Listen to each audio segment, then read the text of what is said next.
Eu queria voltar um pouquinho na questão do financiamento, embaixador, e pedir para o senhor explicar um pouco melhor para a gente.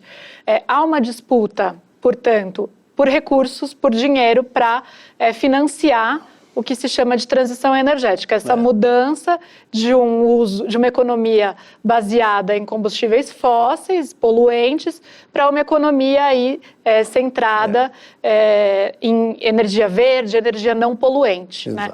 E aí o senhor mencionou a questão dos países em desenvolvimento, há uma disputa aí com as nações ricas. Eu queria que o senhor explicasse um pouquinho para a gente essa disputa que acontece e desenhasse um pouco isso no mapa global também. Como que está dividido isso?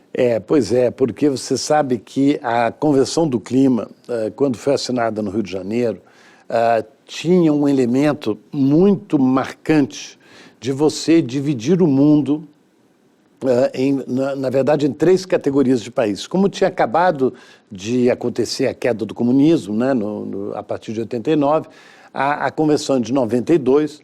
Então, criou-se um documento no qual você tem 3 categorias de países. Você tem países desenvolvidos, países em desenvolvimento, países em transição, que eram os países comunistas.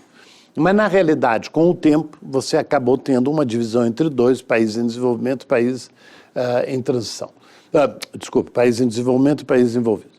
Então, essa divisão, desde o início, faz com que o mundo desenvolvido tente negociar em bloco, o mundo de desenvolvimento tenta negociar em bloco e, obviamente, uns pedindo para que ter recursos financeiros e o outro pedindo para que os países em desenvolvimento façam mais, sem necessariamente dar o recurso financeiro. Então, muitos observadores, quando olham para essas negociações, veem que essa divisão muito clara atrapalha ou dificulta muito o consenso que é necessário, porque no final, como eu te disse, tudo tem que ser aprovado por consenso nessas negociações.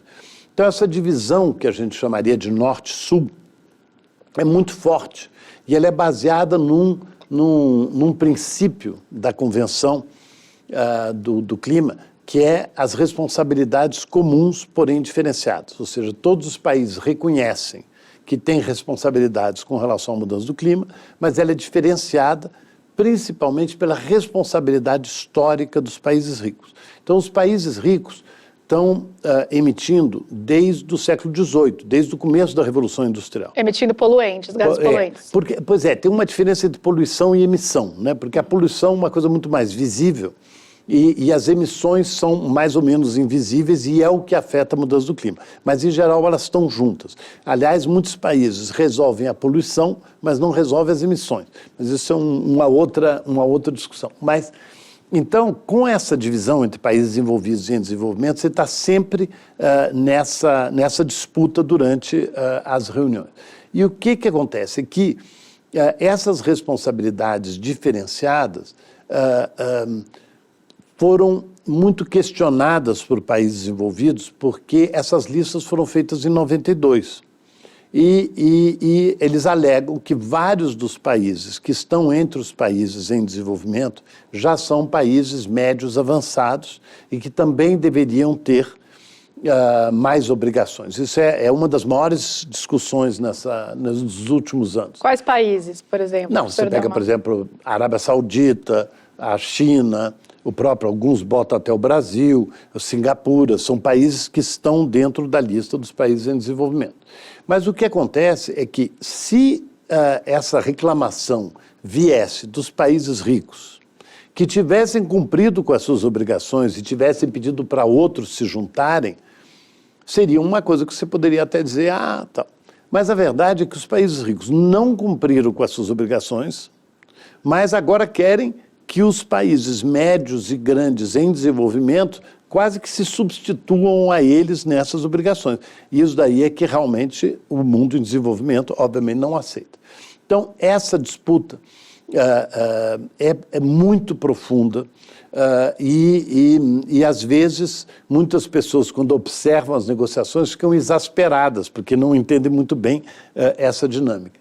Mas a realidade é que, apesar dessa disputa, digamos, que está assegurada pelo documento de base, a gente tem conseguido atingir vários consensos, né?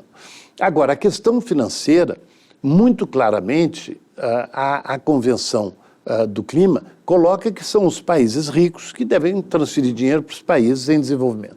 Agora, essa ideia também no início vinha do fato que se achava que os valores não seriam tão grandes. Agora, quando se vê que você tem que mudar a economia inteira dos países, isso mostra que você não vai conseguir corrigir a mudança do clima apenas com fundos para clima, que é uma coisa extremamente importante para os países de menor desenvolvimento relativo, e não pode se resolver apenas com doações ou concessões de países envolvidos. Então, você tem que envolver muito mais o setor privado, você tem que envolver muito mais o setor financeiro e os investimentos de um modo geral.